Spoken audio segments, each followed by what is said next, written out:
Hi everyone, welcome to another edition of Plugged In on TV Cogeco. I'm your host Melanie Deveau, and today we're going to talk about the future of healthcare right here in our community of Windsor in Essex County. You may remember back in 2013, then Finance Minister Dwight Duncan got the ball rolling on talking about a new hospital for this area, a mega hospital, if you will. That's what a lot of people have been calling it. A steering committee was formed to look into the issue.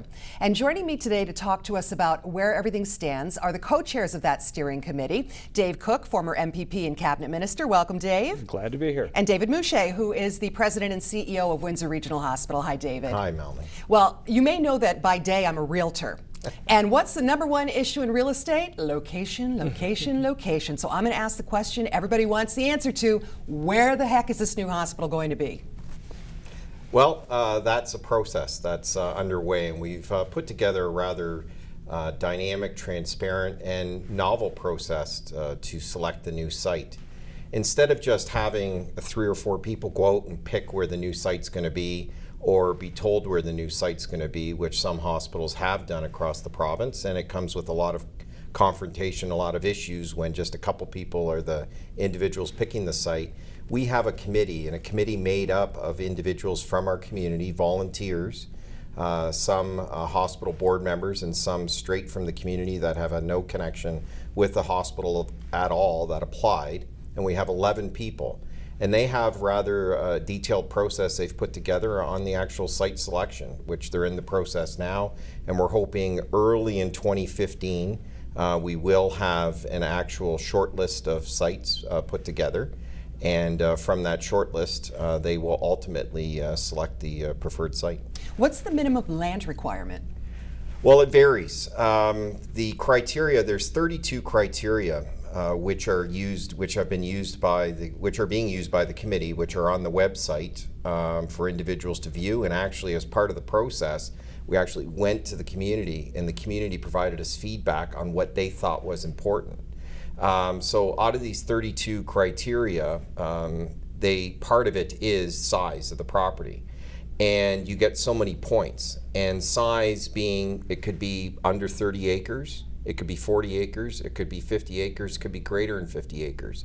What the ministry wants to look at is, instead of a hospital being on a very small parcel of land, and then maybe 20, 30 years from now, it has to move again because it's outgrown that site, which we have with respect to, say, the Metropolitan site or even the Olette site. They want to make sure that you have the ability not only to build the new hospital with sufficient parking, with sufficient amenities, but also you have the power to regenerate on that existing site. So the preferred range is somewhere between 30 to 50 in the criteria. It's one of the criteria that is being used by the committee. But again, that's the vision of where the ministry would like to see it go in that type of size. I think I just want to jump in for a sec, because David's referred to the consultation that was done in the community. I mean, there will be people at the end of the day when the site is selected and announced. Not everybody's going to agree. That's a given. But there's been a consensus in the community because of the input that was allowed on the website, and David and I went on the radio phone-in shows and consultations in the community, that the criteria was something that the community owns, not just the hospital or the steering committee. So at the end of the day, while everybody might not say, geez, I don't really like it there, the process has been unique in Ontario, and I think we all need to fall behind that process and rally behind it, because that is the way that the community's had a lot of input in terms of where this ultimately will be located. What I've seen, and there's a lot of chatter on social media about this subject, is city versus county. The county folks are saying we need something closer to us. The city folks are saying the hospital has to stay in the city. Some believe it should be in the downtown core, but that's a land issue there.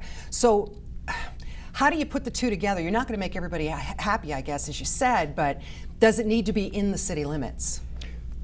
Well, I don't think we would want to, certainly don't want to say yes, don't want to say no. The process and the criteria is what has to dominate. I think we do need to understand in Windsor, Essex, though, that we are in a unique part of the province. In lots of areas where you have a city and in a rural area, the population is in the city overwhelms the population in the county. In Windsor, Essex, it's quite unique. There's a little over 200,000 people in the city, and I think it's about 170,000 in the county. So at the end of the day, the new hospital has to serve the entire Windsor Essex community, wherever it's located. Yeah, what we heard from the community is accessibility. Yeah. So it has to be accessible to the residents of Windsor Essex. And that's the critical part, and that's what the committee's going to end up with, is the parcel that will be selected. As David said, we know there will be people, we won't make everybody happy. That's impossible. It'll be in the wrong place, no matter which place they select. But what they will end up with, because of the criteria that was put together, that was vetted and supported by the community, accessibility was key. It will end up being in a location that is accessible to the residents of Windsor, Essex County. All right. Now we have 3 videos. We're going to talk about a video project that you have underway. That's why we're here today, to launch the video project. So let's go to the first video first. We'll have a little look at it, and then we'll talk about who you're aiming at with this video project, the reasoning behind it. First up, we're going to hear from a medical resident and get his thoughts on why new and modern facilities are so important. Hi, I'm Alison Johnson for Windsor Regional Hospital. Think competition in Canadian healthcare isn't important? Well, think again. We're competing every day, not for business, but for something much more valuable in a life and death situation. Take a look. Hi, guys. By all accounts, Dr. Samuel Omotoye is a catch. So, how is it going? The resident doctor is visiting Windsor right now. He graduates next year. My budding specialty is cardiology, adult cardiology, with special interest in cardiac electrophysiology. Bottom line, he has some super specialized skills and can mend a broken heart like few others. The feeling never gets old Saving lives? of saving lives. His skills have Windsor Regional's Chief of Staff taking note. He has a certain skill set that we clearly need that. And right now, all our patients with that kind of problem are being referred to London. Dr. Gary Ng wants to make the relationship with this visiting doctor exclusive, but Dr. Omotoye may be out of our league. Windsor is still in a very rudimentary stage, very rudimentary infrastructure to accommodate the kind of skills that me and even some of my other colleagues who are also in training will be looking for. 2 locations, outdated infrastructure. Our hospitals are not really turning any heads, and those at the top of their game want facilities to match. Absolutely, we do. In fact, for example, I was aware that Humber River was just completing the $1.7 billion infrastructure, very similar to what I think Windsor may be looking to do. That project is a state-of-the-art facility scheduled to open in Toronto next year. Right around the same time, Halton Healthcare in Oakville is expected to open a $2 billion new hospital. Last year, Niagara Health System opened a modern complex in St. Catharines, and another new hospital for that region is now in the works. And every time another region transforms its healthcare system by investing in modern healthcare facilities like this, it makes it that much more of a challenge for Windsor to get noticed. So sometimes when you get turned down, it's disappointing because you know you have the potential, but you just have to get to the next level so that you will be in the same level as the other more attractive sites in the province. In order to play in the big leagues, Dr. Ng says we have to step up our game, and a new hospital is without a doubt a game changer. I think it will make you very attractive. It's the law of attraction. Like attracts like. And if we want to attract the best, we really can't offer any less.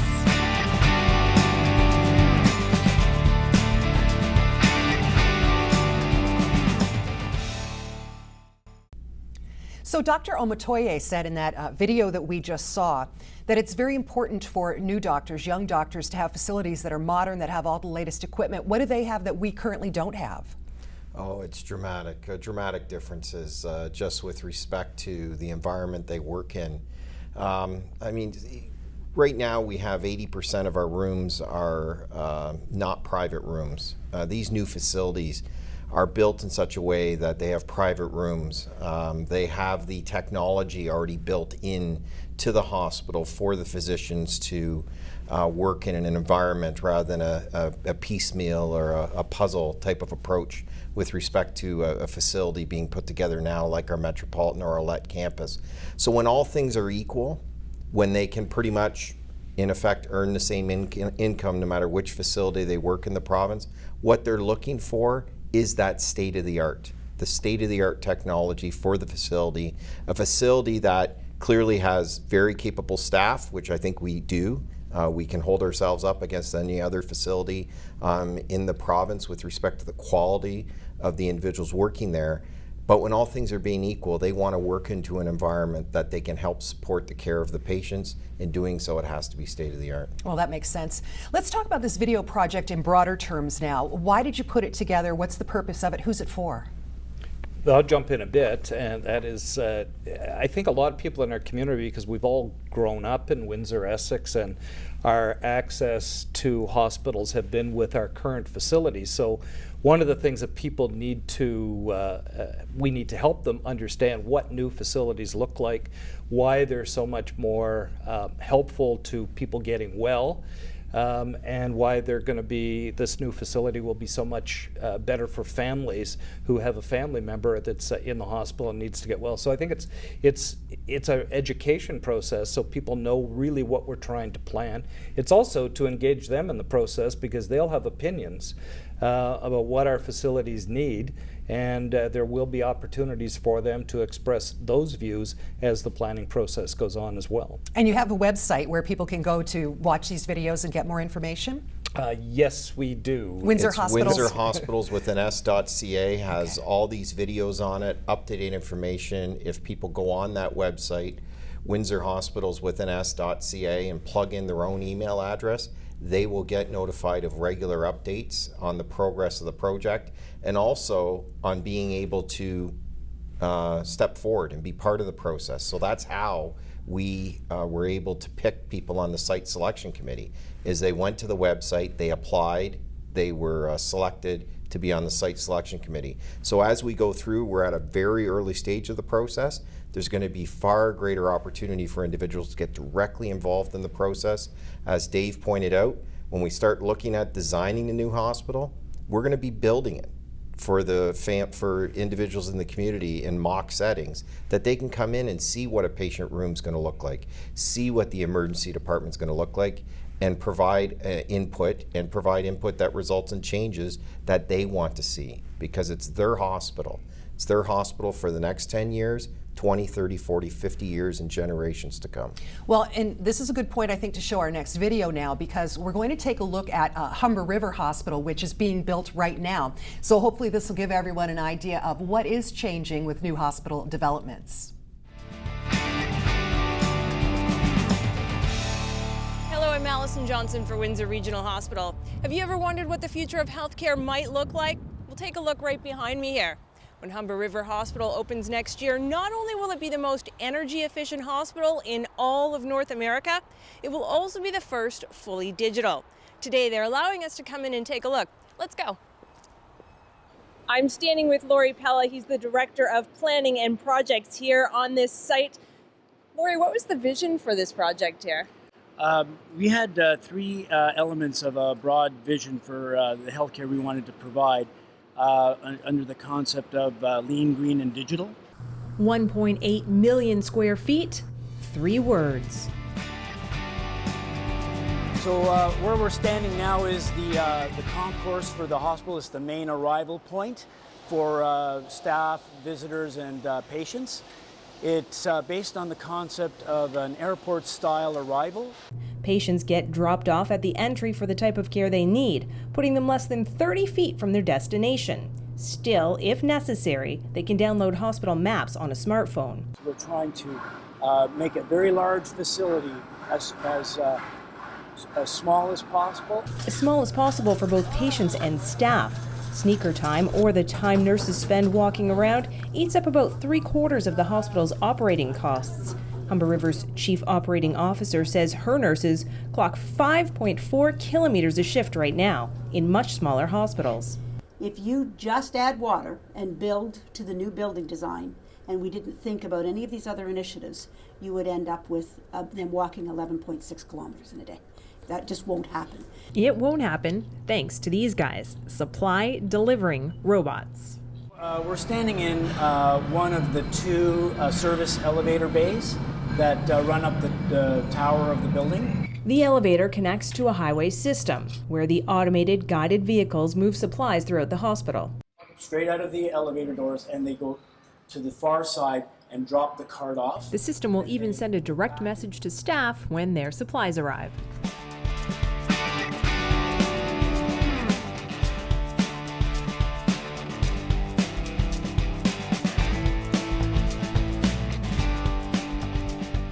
We all know that the tax dollars are being spent in a very, very large amount on hospital care. And I think we have a responsibility, all of us, to look at what systems we could put in place to change that. Here, that means capturing and reusing waste heat, relying heavily on natural lighting, and sophisticated windows with automatic shading to keep cooling costs down.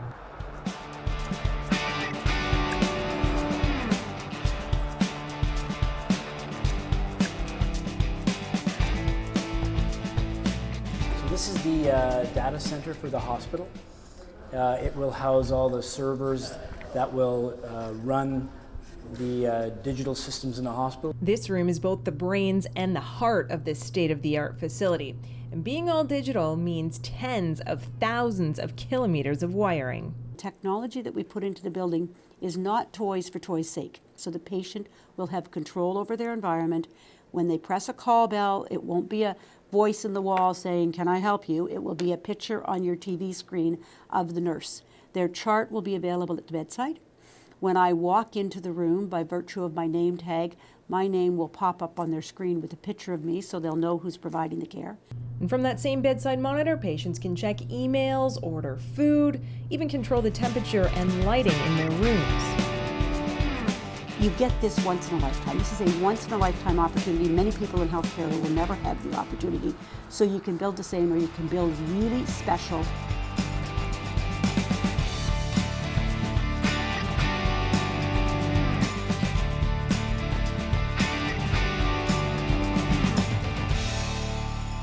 I'd like to give some props to Allison Johnson, former CBC reporter, who's did a very good job with these videos, so good on Allison. Now, they talked about lean, green, and digital in that video, and my first thought was, I can see why that would work for staff and administration, it'd be great, but why is that important to patients?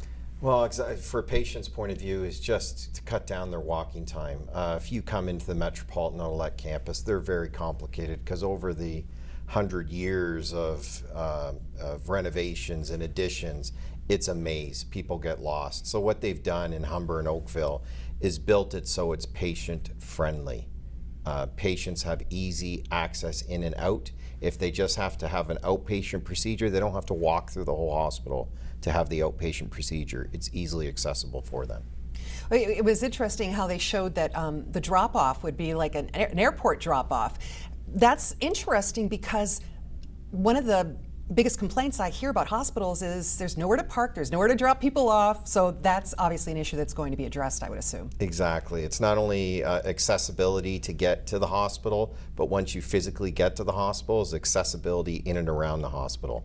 To be able to park without having, we have so many people right now coming to the hospital half an hour before their appointment just to find parking, and they have to build that into their schedule. Wouldn't it be great to say, I have to go to an appointment at the hospital, it's in 15 minutes, it's really a 10-minute car ride, I can leave right now. I got plenty of time. As compared to, I got to leave an hour before my appointment because I got to find parking, which they do now. So that's what we're looking for, and that's just one piece of why we need to move towards a new hospital site. And people really hate paying for parking too. Yes. Really, really hate it. They're like, Yes. I'm going to visit my sick grandmother and you're going to make me pay for parking? Are we going to have to pay for parking at the new facility? Yes, you will. What people don't realize is that we only receive about 85% of our operating funding from the Ministry of Health, and we're no different than any other hospital in the province. So we have to use parking revenues to help pay for part of our operating and definitely for our capital improvements.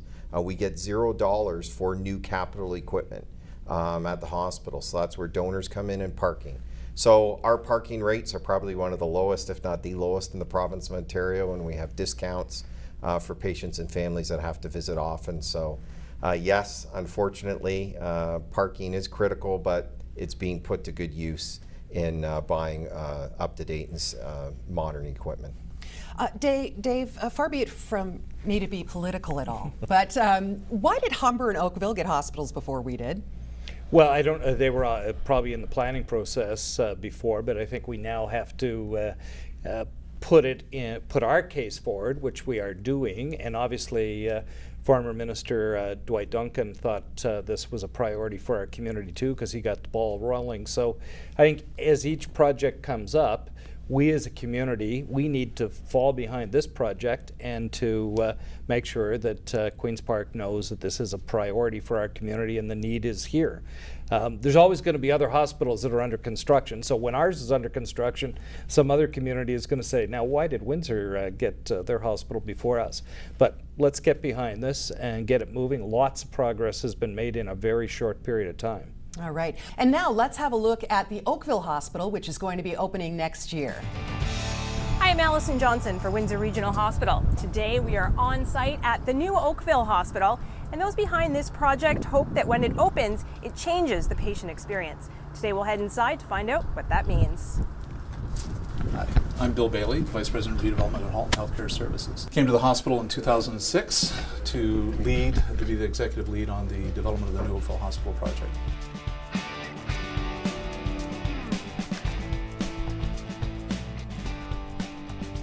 The patient experience is the more modern term used to create a healing environment for a patient where they feel that they're more a player or a participant in their health care, getting what it is that they need from the caregivers, playing an active role in their care path, and being able to include their family in their care and treatment as well.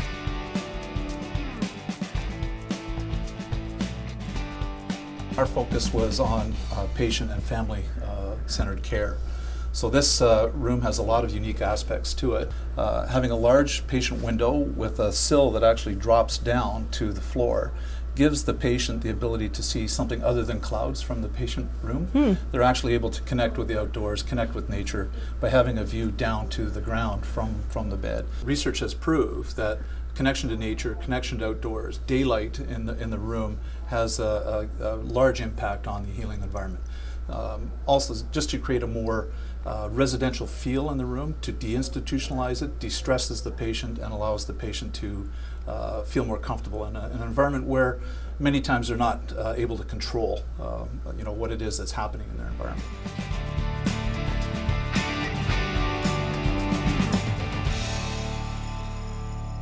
From their beds, patients can control the lighting and the temperature. They can open and close their door and order food. Families also that are in the family zone, which is large, with a sleeper coach, will have the ability to order food to the room as well, and they'll be welcome to stay in the room. These coaches actually flip out and open up and fold down into a sleeper coach.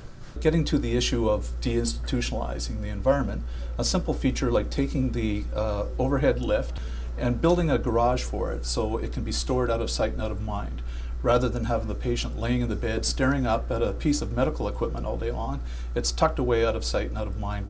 You don't see supplies and technologies like this in most homes, and you won't see it here either. The wall system is designed to conceal medical clutter, so the room feels a little less clinical.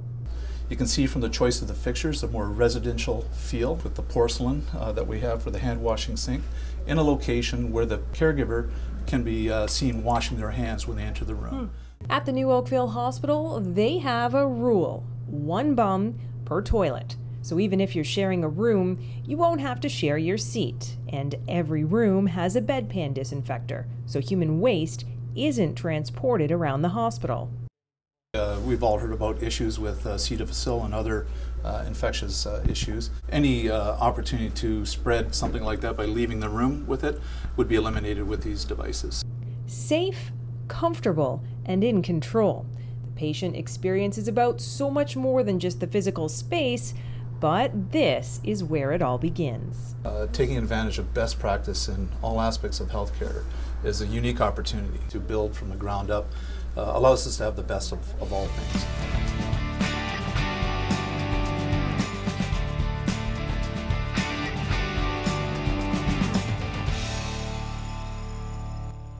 One bum per toilet. I have to say I like that idea. But speaking of one site is something that concerns some people, and I'd like you to address that, because the issue being, what if a horrible infection breaks out and you've only got one hospital site in your community? Yeah, what's happening now with the new construction is phenomenal from an infection control point of view. So for instance, there's a new hospital that just opened up in Niagara, and what that hospital does is it has certain sections of the hospital that can be segregated from the rest of the hospital. So if there happen to be any type of pandemic or any type of outbreak, the patients can be segregated in that area. And the air handling system is totally separate from the rest of the hospital. So anything that goes on in that section, the rest of the hospital can run normally. We don't have that right now at either site of our acute care sites. If, God forbid, something broke out at either site, it would be very difficult for us to operate day to day without closing down services at either site or both sites. So the new construction takes care of that. And one of the concepts of, even if you're in a semi-private room, having your own toilet per patient is critical from an infection control point of view. I've always said the key to a good marriage is having separate bathrooms, so I'm all behind that. Dave, we're going to wrap things up. Is there anything else you want to add that maybe we haven't touched on yet? Well, I think people can see from the videos today and our discussion that we need a new hospital in this community. The hospital is going to be patient and family focused, and we deserve that in Windsor, Essex. So let's all work together and get this done. And you're still looking for input from the public, right? They can still go and have their say and check out these videos on the website? Definitely. Go to the website, Windsor Hospitals with an S.ca, sign up. You will get regular updates as they come out, because again, we would love to bring all 400,000 people from Windsor, Essex, and take them to Humber, take them to Oakville, take them to West Bloomfield. That's not practical. So we're bringing all that to them so they can see what's going on elsewhere in the world, see what's going on elsewhere in the province, and see what they're paying for elsewhere in the province. So it's about time that the rest of the province starts paying for something happening in Windsor, Essex. Well, listen, I thank you both for being here, David Musyj, Dave Cooke. I'm really excited about this after talking to you, and I agree with you, Dave. I think Windsor, Essex deserves what these other areas are getting, and the sooner the better. So good luck with the process, and you already know not everyone's going to be happy, but at least we're going to get a new hospital, which is fantastic. Thank you both. Thank you, Melanie. That's another edition of Plugged In on TV Cogeco. I'll see you next time.